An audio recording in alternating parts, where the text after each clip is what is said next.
Praise the Lord. ദൈവത്തിൻ്റെ ഏത് പരിശുദ്ധമേറിയ നാമം വാഴ്ത്തപ്പെടുമാറാകട്ടെ. ഇന്ന് രാത്രിയിൽ തിരുവചനവുമായി നിങ്ങളുടെ നടുവിലായിരിക്കുക. സ്വർഗത്തിലെ ദൈവം അനുവദിക്കുന്ന നല്ല ഭാഗ്യമേറിയ പദവികൾക്കായി നന്ദി നിറഞ്ഞ ഹൃദയത്തോട് ഞാൻ ദൈവത്തെ സ്തുതിക്കുകയും ദൈവത്തെ വാഴ്ത്തുകയും ചെയ്യുന്നു. യാദൃശ്ചികയാൽ 7-ാം അടിയനും ഇപ്രകാരം ഒരു അവസരം ദൈവം ഒരുക്കിയതോർത്ത് ഒരിക്കൽ കൂടി ദൈവത്തിന് നന്ദി രേഖപ്പെടുത്തുന്നു. ദൈവരാജ്യത്തിൻ്റെ വ്യാപ്തിക്ക് വേണ്ടി അധ്വാനിക്കുന്ന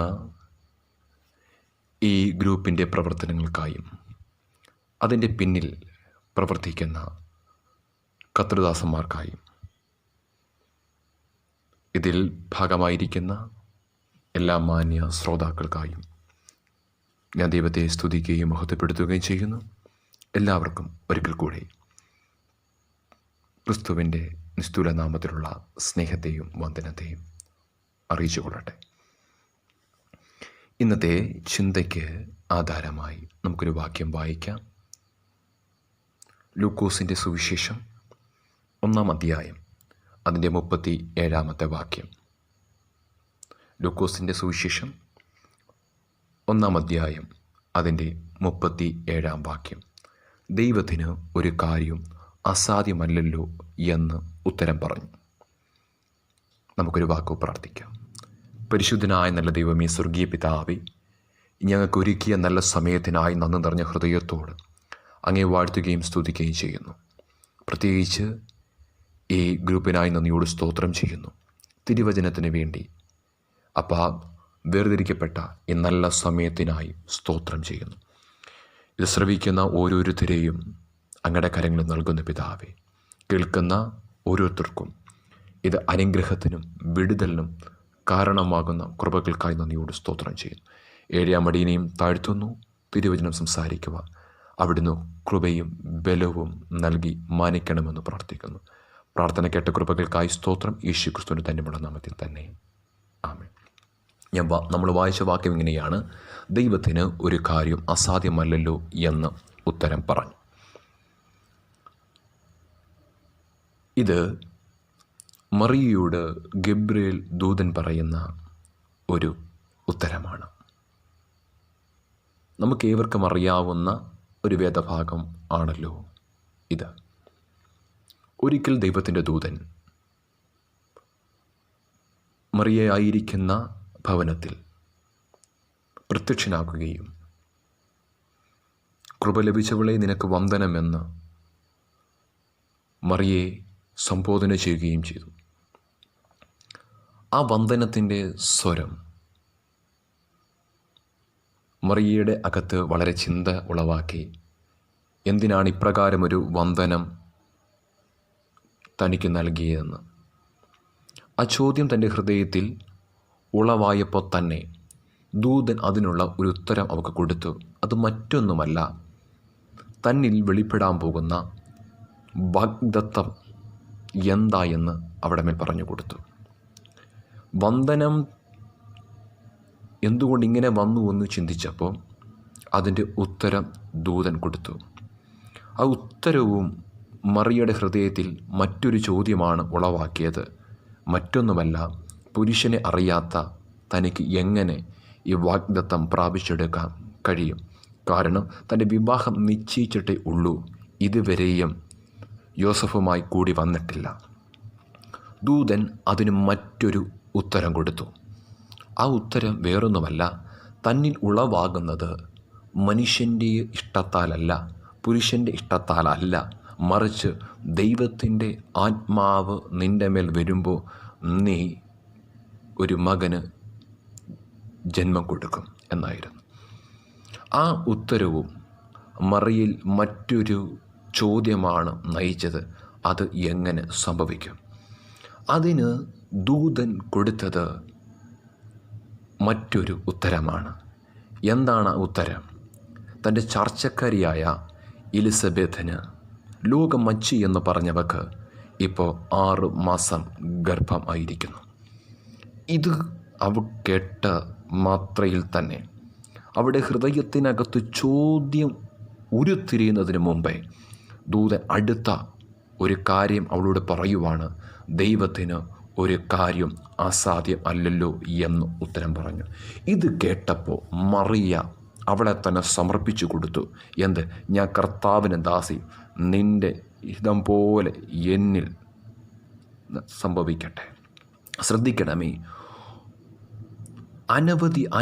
അനവധി ചോദ്യങ്ങൾ മറിയയുടെ ഹൃദയത്തിൽ ഉരുത്തിരിഞ്ഞ് വന്നുകൊണ്ടിരിക്കുമ്പോൾ അതിനുള്ള മറുപടികളൊക്കെയും ദൂതൻ കൊടുക്കുന്നുവെങ്കിലും അതിനൊന്നും അവക്ക് ഉത്തരം ലഭിക്കാതിരിക്കുമ്പോൾ പിന്നെയും ഹൃദയത്തിൽ അനവധി ചോദ്യം ലഭിച്ചുകൊണ്ടിരിക്കുമ്പോൾ അവസാനം ദൂതൻ പറയുവാണ്, ദൈവത്തിന് ഒരു കാര്യം അസാധ്യമല്ലല്ലോ എന്ന് പറഞ്ഞു. ഇന്ന് രാത്രി എന്നെ ശ്രവിക്കുന്ന എൻ്റെ മാന്യ സഹോദരങ്ങളോട് തിരുനാമത്തിൽ ഞാൻ പറയാൻ താല്പര്യപ്പെടുന്ന കാര്യം, പരിശുദ്ധാത്മാവ് പറയാൻ താല്പര്യപ്പെടുന്ന കാര്യം ഇപ്രകാരമാണ്. ജീവിതത്തിനകത്ത് ഒന്നിനു പുറകെയായിട്ട് ചോദ്യങ്ങൾ ഇട്ട് അലട്ടിക്കൊണ്ടിരുന്നിട്ട് ഉത്തരം ലഭിക്കാതിരിക്കുന്ന, ജീവിതത്തിനകത്ത് പലതിനും ഉത്തരം ലഭിക്കാതെ ഭാരത്തോടിരിക്കുന്ന ഒരു വ്യക്തിയാണ് നിങ്ങളെങ്കിൽ ഇന്ന് രാത്രി ദൈവത്തിൻ്റെ ആത്മാ നിങ്ങളോടാണ് സംസാരിക്കുന്നത്.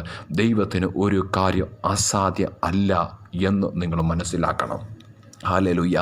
ഇന്ന് രാത്രി ഞാൻ ഒരിക്കൽ കൂടി എടുത്തു പറയാം, ഹല്ലേലൂയ. പല വിഷയത്തിൻ്റെ നടുവിൽ ഹൃദയം കലങ്ങിക്കൊണ്ടിരിക്കുന്ന ഒരു വ്യക്തിയാണ് എങ്കിൽ ഞാൻ നിങ്ങളോട് പറയുന്നു, ദൈവത്തിന് ഒരു കാര്യം അസാധ്യം അല്ലല്ലോ.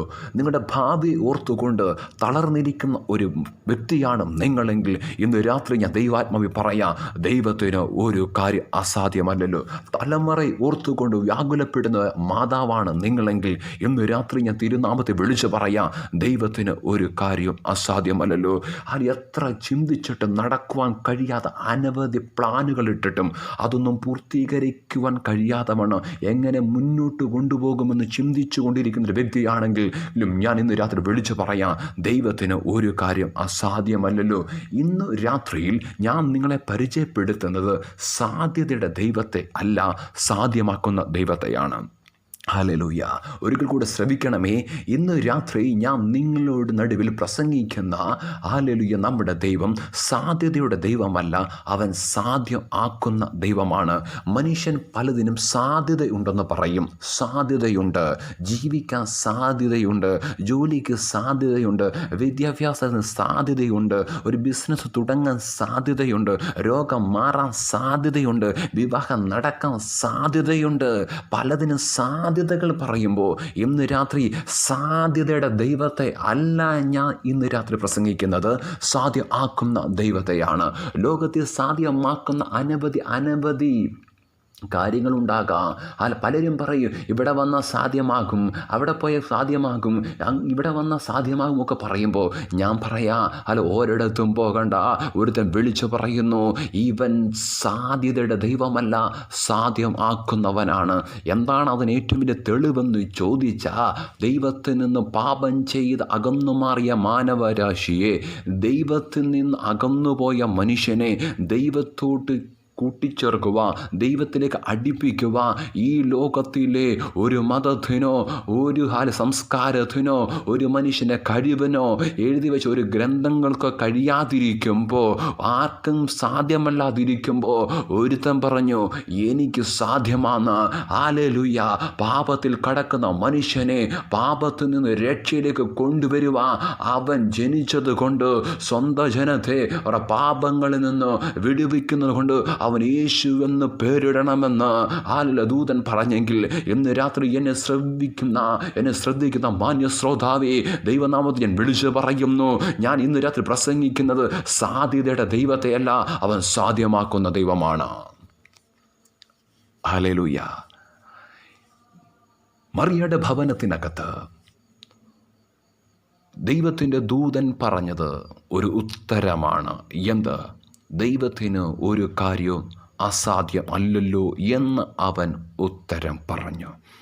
ഇന്ന് രാത്രിയിൽ പലതിൻ്റെ മുന്നിൽ ഉത്തരമില്ലാതെ നിൽക്കുന്ന ഒരു വ്യക്തിയാണ് നിങ്ങളെങ്കിൽ, പലതിൻ്റെ മുന്നിൽ ഉത്തരം പറയുവാൻ കഴിയാതെ വണ്ണം അതരമടച്ചു നിൽക്കുന്ന ഒരു വ്യക്തിയാണ് നിങ്ങളെങ്കിൽ, ഞാൻ നിങ്ങളുടെ അതരത്തിനകത്ത് ദൈവം ഉത്തരം തരുന്ന ദിനങ്ങളാണ്. ഹല്ലേലൂയ. ഒരു ഉത്തരമില്ലാതെ വണ്ണം ഭാരപ്പെടുന്നവരാണ് നിങ്ങളെങ്കിൽ ദൈവം ഇന്ന് രാത്രിയിൽ ഭവനത്തിനകത്ത് ചില ഉത്തരങ്ങൾ നൽകാൻ പോകുകയാണ്. ചോദിച്ച അനവധി ചോദ്യങ്ങൾക്ക് ഇന്ന് രാത്രിയിൽ ദൈവം ഉത്തരം തരാൻ പോകുകയാണ്. ചിലപ്പോൾ ദൈവം നമ്മളോട് ചില ചോദ്യങ്ങൾ ചോദിക്കും. ആ ചോദ്യം നമ്മുടെ കാതിലേക്ക് മുഴങ്ങുമ്പോൾ നമുക്ക് ഉത്തരമില്ലായിരിക്കാം. പക്ഷേ ദൈവം ചില ചോദ്യങ്ങൾ നമ്മളോട് ചോദിക്കുമ്പോൾ അവൻ ചില ഉത്തരങ്ങൾ കരുതിയിട്ടുണ്ട്. ഹല്ലേലൂയ. ശ്രദ്ധിക്കണമേ, ചില ചോദ്യങ്ങൾ ദൈവം നമ്മളോട് ചോദിക്കുമ്പോൾ അതിൻ്റെ നടുവിൽ നമുക്ക് ഉത്തരം പറയാനില്ല എങ്കിലും ദൈവത്തിന് അതിൻ്റെ അകത്ത് ചില ഉത്തരങ്ങളുണ്ട്. ഒരിക്കൽ അസ്ഥിയുടെ താഴ്വരയിലേക്ക് ഭക്തനെ ദൈവം നടത്തി. അവിടെ ഭക്തനോട് ദൈവം ചോദിക്കുന്ന ചോദ്യമുണ്ട്, പ്രവാചക, ഈ അസ്ഥികൾ ജീവിക്കുമോ?